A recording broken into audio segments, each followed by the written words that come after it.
বাক্য বলে, জাগিয়া থাকো ও প্রার্থনা করো, যেন তোমরা পরীক্ষায় না পড়ো। আত্মা ইচ্ছুক কিন্তু মাংস দুর্বল। অতএব তোমরা পরস্পরের কাছে তোমাদের পাপ স্বীকার করো এবং একে অপরের জন্য প্রার্থনা করো, যেন তোমরা সুস্থ হও। ধার্মিক ব্যক্তির আন্তরিক প্রার্থনা মহাশক্তিশালী প্রার্থনা, যা আমাদের বল ও শক্তি দেয়, আমাদের সকল সমস্যা থেকে উদ্ধার করে। আর আমাদের উচিত যেন আমরা একে অপরের জন্য নম্রতায় ঈশ্বরের কাছে প্রার্থনা করি আর প্রার্থনার মধ্য দিয়ে সেই ব্যক্তিকে ধরে রাখি। তাই আপনার যদি কোনো প্রার্থনা বিষয় থাকে তবে কমেন্টে লিখে যাবেন, আমরা আপনার জন্য প্রার্থনা করব। আপনাদের শান্তি হোক।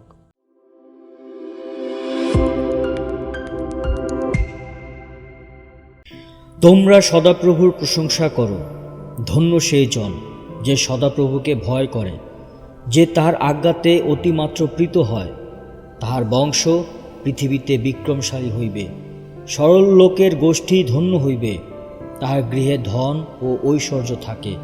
তার ধার্মিকতা নিত্যস্থায়ী। সরল লোকের জন্য অন্ধকারে জ্যোতি উদিত হয়। সে কৃপাময়, স্নেহশীল ও ধার্মিক। যে জন কৃপা করে ও ঋণ দেয়, তাহার মঙ্গল হয়। সে বিচারে আপনার কথা নিষ্পন্ন করিবে, কারণ সে কোনো কালে বিচলিত হইবে না। ধার্মিক চিরকাল স্মরণে থাকিবে। অশুভ সংবাদেও সে ভয় করিবে না।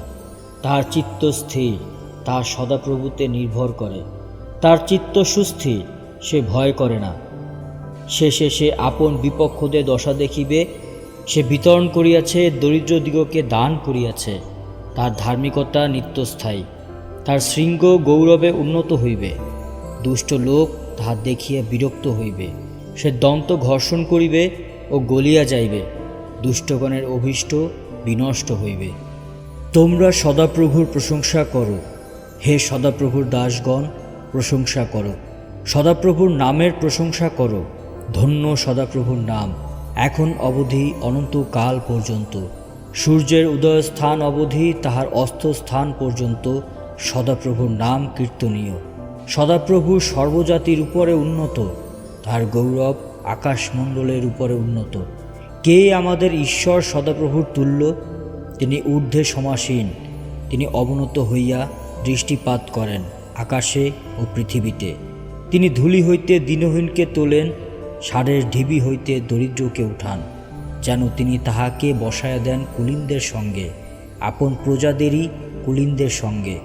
তিনি বন্ধাকে গৃহিণী করেন, পুত্রদের আনন্দময়ী মাতা করেন। তোমরা সদাপ্রভুর প্রশংসা করো।